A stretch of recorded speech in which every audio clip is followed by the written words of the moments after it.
If you're starting out to crowdfund your comic, to use that mechanism to get your book out into the market, you might be wondering which should you do, Kickstarter or Indiegogo?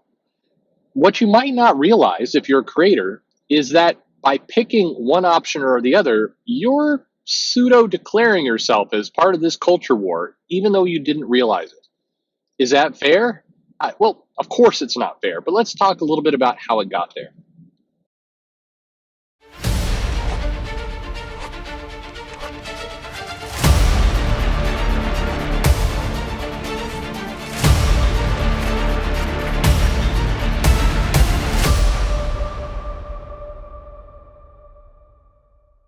Hey, everybody, this is Perch. This is one of those topics that some people have very strong feelings about because of how they feel about a topic. It's a little bit like politics, like Republicans and Democrats, or religion, and these kinds of things. You might be saying to yourself, if this is all new to you, how in the world do two digital basic fulfillment platforms, Kickstarter and Indiegogo, how in the world does that become a comic book Coke versus Pepsi? And who in their right minds would even try to take it down that path? What a waste of time, you might be saying. I'm saying that. What a waste of time. And it all goes to kind of personal preferences, personal feelings, and part of this broader culture war of you're with us or against us, whatever side you happen to be on. Unfortunately, most people, I think they don't stick with just the healthy, are you with us? And they add in the, because if you're not, you're against us. And that's really where a lot of this stuff boiled down. So I'm going to throw out a couple of historical data points in this that kind of led to all this. But keep in mind, in no way is this inclusive of everything. It's just part of the road that got us there. How you feel about these particular steps is up to you. I'm not trying to change your mind or convince you of anything.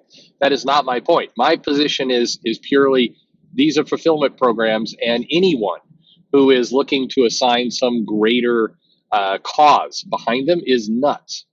So to get into the specifics, basically, Kickstarter as a platform is kind of seen and heralded as the choice of people within the comic industry, the mainstream within the comic industry. The people who are traditionalists tend to choose Kickstarter, and the people who are more on the outside of the mainstream comic industry or have gone off and done their own crowdfunding efforts tend to go more for Indiegogo. So why is this? Well, at its very, very, very initial origin point, there really wasn't any difference. People put campaigns on both sides. It had nothing to do with politics or religion or any other crazy thing. It just, people went to one platform over the other. As the years went by, speaking as a technologist, I found that Indiegogo at times had an easier user interface, an easier way to go about it. Kickstarter had a little bit more in terms of brand recognition, visibility. The campaign seemed to do a little bit better there because it catered to its own audience. But then Indiegogo rose up and did some more marketing on its side, and the two have kind of gone back and forth. Today, there are some definite differences between the two platforms in terms of how campaigns get funded, when you get paid, if a campaign gets rejected or there's an issue in it, what happens to your money and how all that goes. And there's some concerns, by the way, that have been levied at both groups, that user lists have sometimes gone out where they shouldn't, and it at times has revealed things about the people backing it that it shouldn't have. Not enough so with either, where you could point to a definite trend with one over the other. It's just there, mistakes have been made, I guess is the way you could put it. It comes down to ultimately, as a consumer, which one you like best, which one is easiest to find, which one is easiest to pay with. Having just funded, and by full disclosure, I've funded a ton through Kickstarter and Indiegogo, and from my own perspective, I never felt like I was signing up to be part of like a socialist army or the Nazis when I used one or the other. I just bought stuff and it went through. I will say that Indiegogo, in terms of the emails you get, and and here I mean the automatic generated emails from the actual platform. The Indiegogo seems to be a bit quicker. There's been some lags I've had in resetting password and a couple other things on Kickstarter, and the Apple Pay model on Kickstarter has been broken in the past, but never enough that it felt like it was really a big problem. At a consumer level, My personal view, and this is based in nothing but a gut feel, is that Kickstarter feels a little bit like it's geared to things that aren't comics. And of course, both platforms have tons of material and things on them that are not comics. They you can crowdfund all kinds of different things, and it seems like Kickstarter's a little bit better geared to those other things than Indiegogo is. Indiegogo seems a little bit like the template, the page, the way it's laid out seems a little bit better on Indiegogo for comics. But that is a personal preference, and it's a very, very faint one. I would never go to Indiegogo over Kickstarter based on a page template. It's what content is being offered. And here's where, before we get into the nitty gritty of it, most people, most sane people sit. If there is a comic that you want, if there is a product that is attractive, you will go find it as a consumer, whether it's Indiegogo or Kickstarter. And the people who kind of shrilly, screech about one platform over the other or try and shame people into doing one over the other, those people are nuts. Hands down, nuts. You have your personal preferences, cool, leave it at that, call it a day. You do not have to make everything into World War III. The perception in the comics industry is that for people who are fans of Kickstarter, is that Indiegogo is the place where the Nazis, the Comicsgate, the alt-right, the evil people are.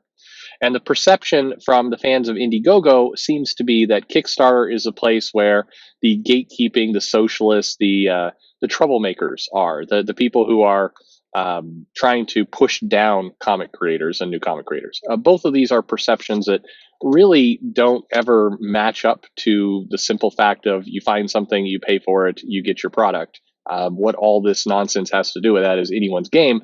But it has been pretty common that creators have tried to shame each other into using one platform over the other. Why? It again, nobody is really sure, but there's a couple things that happened in the past that probably leads to the story. The first off is Camilla Zhang, who was Kickstarter's comic outreach lead, recently laid off.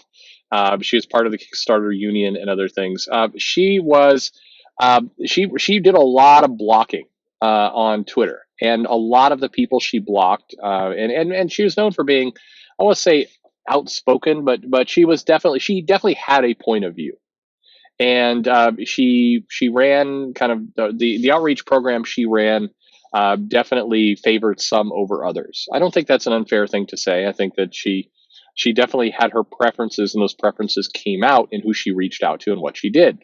She was definitely more liked by the traditional comics crowd. And when I say traditional, I mean the mainstream people, the writers, the artists. She had a lot of people. The Greg Packs. I'm trying to think of people who aren't necessarily all caught up in a culture war, but she had a lot of people within the comic industry who had her back, who she was friendly with, and everything else. And like I said, she used heavy amounts of block bots, so she blocked tons of people.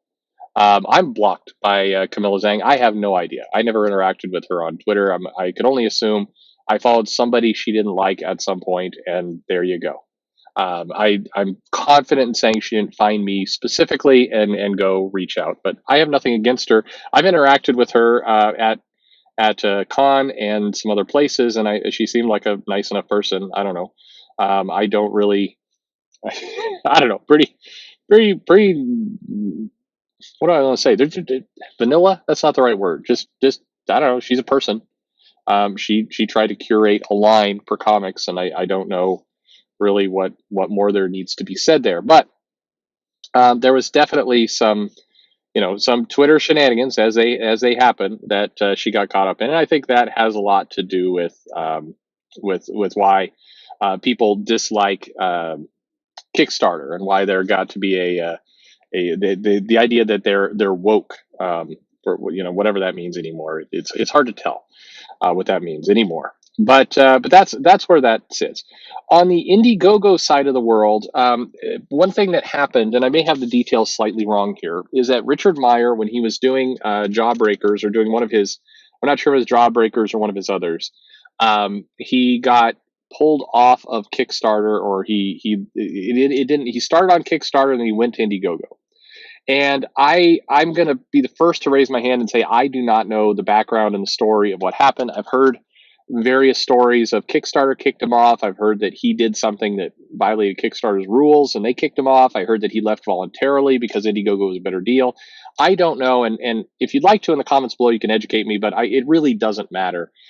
Case in point is he didn't, the perception was he got kicked off Kickstarter. He went to Indiegogo. A number of people tried to get his crowdfunding campaign kicked off Indiegogo. There was an effort that was made that failed, and the comic went out on Indiegogo. And as a result, people were angry at Indiegogo for not kicking him off, and thus Indiegogo became the Nazi platform because they didn't cancel him. And I think the same thing may have occurred with the Cyberfrog comic. I don't know. But I know that at various times on all fronts, by the way, not just one side or another, people try and get each other's campaigns canceled. And they do this because they're dicks. I'm sorry, because they can't stand to see other people having fun. No, because you know what? They do it because they're jerks. I'm going to stick with the first answer. This has been a constant attempt, and it seems like whenever people get their way, then that platform is heroic and and wonderful. And when they don't get their way, that platform is evil and bad and must be destroyed. So there you go. That's just how the cookie seems to crumble where that's concerned. But because of those reasons, there's become this now perception that the Kickstarter is for the established pros, and Indiegogo are for the outside the comic industry bros, and both sides frequently throw mud at each other. If you are a comic creator and you're just trying to get your comic out, what you must do is just, one, you can go both places. The audiences do not overlap as much as you think, so there's nothing wrong with going both places. Two, pick the one that makes the most sense to you. Pick the one that fits your lifestyle, the one where you think you can interact with it, use the tools, get messages out to your contributors, all the rest. That's the answer, is pick the one that works, that allows you to do what you're trying to do, i.e. sell a comic. And ignore the detractors. This is one of those, kind of like a video I did a while back. Don't let anybody tell you who you are. I mean, Sean Gordon Murphy has the plot holes that's out on Indiegogo right now. Successful campaign. I mean, it's certainly doing well. I think past 150,000. Who knows by the time this airs what it will be at, but does very well. The people who are saying that Murphy is a alt-right as a result of going on Indiegogo is absurd. The guy has a established track record, many interviews of voting for Obama, thinking Sarah Palin was nuts. I mean, he hasn't hidden his politics. And so the idea that going to Indiegogo suddenly changes his political affiliation it's mind-numbing. And so the only way that kind of lunacy gets power is if you give it to them. And the answer is don't. If you're a creator, just go where you could be successful. Don't worry about the others, and just let some of these statements sound insane. If somebody's going to go on Twitter and go, "Oh, I see this person's going to Indiegogo. They're a Nazi," or they're going to, Kickstarter. They're a socialist gatekeeper. I mean, I think you can go back and say, "Excuse me, I'm selling a comic.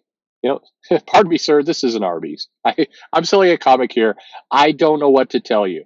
Just buy my comic. I'm not going to get into all the rest of that crap. I mean, God help us all if we suddenly have to live in a world where you're declaring politics or religion or ideology, or if you're a racist or not, based on if you like Coke or Pepsi, or Toyota or Ford. I mean, that's an insane world. We must resist, everyone. We cannot allow ourselves to be thrown into that pit of association insanity, because at the end of the day, these are just tools. These are tools designed to get a product from point A, creator's head, to point B, your hands. And that's all they are. So interesting. I mean, an interesting dynamic. I'm sure there's a million other reasons why it got here. There's various shenanigans that one company did over the other. Again, you as a consumer, if Kickstarter did something you think is dodgy, or Indiegogo did something that is wrong in your mind, there's a simple solution. Don't buy things from there. Just don't. But please, please, please don't get in the face of the creators who are picking one over the other. That's their decision, not yours. It's your decision whether you want to buy it or not. It's the creator's decision about what they want to use to vend their product, not yours. Just shut up. Let them do what they're going to do. Buy the comic, don't buy the comic. It doesn't need to be anything more than that. And please stop with the, oh, of course this person's going to Indiegogo because they're a hateful alt-right person. Just do you realize how stupid you sound? You sound stupid. So just stop. Anyway, what do you think? Leave your comments below. Let me know some of the gaps that I may have left out. I know I left out a ton. I know there's a lot to this story. It's just most of it's not worth anything. The summary is just buy your comic. Like, subscribe, introduce to a friend, pass it around. Let's bring some sanity back to comics. And follow me on Twitter or Facebook at Comic Perch. Thanks for listening.